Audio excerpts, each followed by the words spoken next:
Here's a marvelous invention from Akio Yamamoto, a very inventive Japanese designer of paper magic and things. He invented it way back in 1996. I got a copy many years later and then put it in my 2009 case. And you're supposed to cut out this piece with all those are the cut marks to make little tabs, as it were. And then you've got to somehow bend them to make that figure like that, which seems extraordinary that it could be done. So I had to go, and I've done it with a piece of cardboard I've inserted. There's a bit of cardboard. I've made all those cuts there, and they all move nicely. And you've got to turn it into a circle like that, as they show in the picture. I've got to turn it like a circle like that. And somehow you've got to make that mess into this very elegant shape. So I eventually did it, but only with a lot of effort. What I found I had to do was put a little insert inside of clear plastic to help to bring out the strange construction of this piece.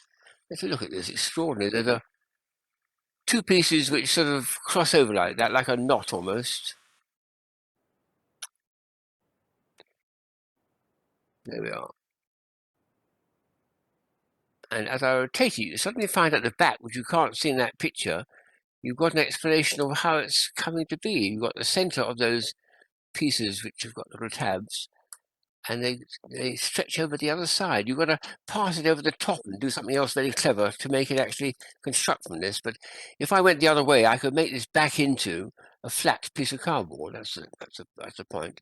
But in its present form, it's got this extraordinary shape, those two pieces intersecting. So that's what it's got to go back into, and then from that into flat bit of cardboard. Very, very clever item. I really went to town with this and ended up making about a great packet of the stuff to hand out to some of my puzzle friends to have a go. It was fun to do. And to help them, I've actually made the cuts. All they've got to do is start doing the folding and create that interesting crossover there. My goodness. So there's the name of the piece. It's Topolorigami, which is a mixture of topology and origami, of course. And this man is really something else. He's a most inventive person. Came up with an extraordinary idea for making puzzle vegetables at one time or something extraordinary. So very, very creative Japanese guy. Here's something else sitting in that case, which I've had for a long time. When I saw it, I immediately recognized this is one of these, what I call lie height number 5. It's one of those stapleless staplers, which you squeeze like that. So all you've got to do is, you've got 2 bits of paper. If they're big sheets, I've just got little tiny sheets, never mind. You want to join them together, and you don't want to be bothered to put a stapler in it or a paper clip. You just want to just bang them together. So no glue either. You just put it in there like that and squeeze the top hard. It cuts through and did something very clever in the fold, which is absolutely brilliant. When I first saw it, I gasped because I'd never seen anything quite so like it. It cuts that piece round, and that bit there is going to tuck underneath, and it emerges on the other side as a little tiny tab at the end. Look at that. Isn't that clever? It's very, very clever piece of, and that's yet another version of the same thing. A stapeless stapler. Brilliant. Absolutely brilliant.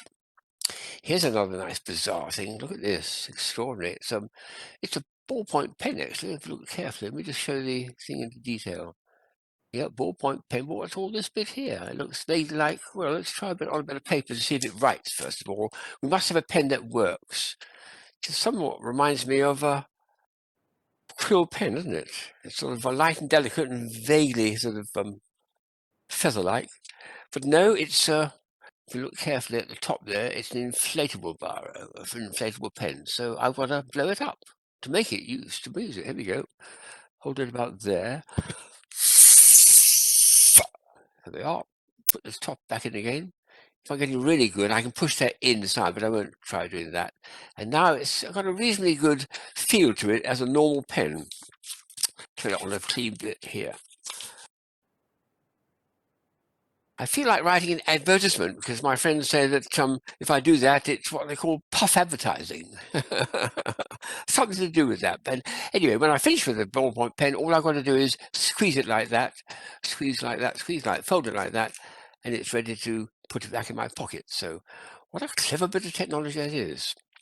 And the last item to show is a wonderful bar and press one from that lovely man, Dirk Lamper, who I meet at Nuremberg every year. It's a card where you fill something on the back, and the front is one of these lovely slatted things.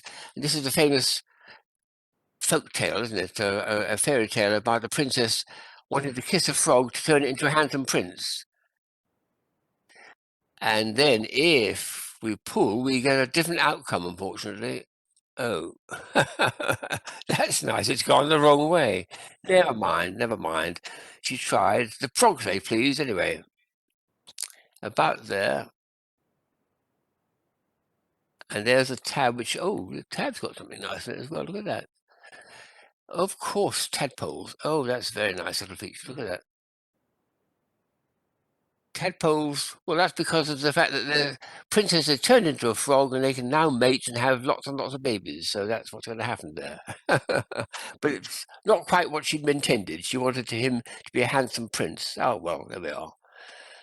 Life doesn't always do the right thing, does it?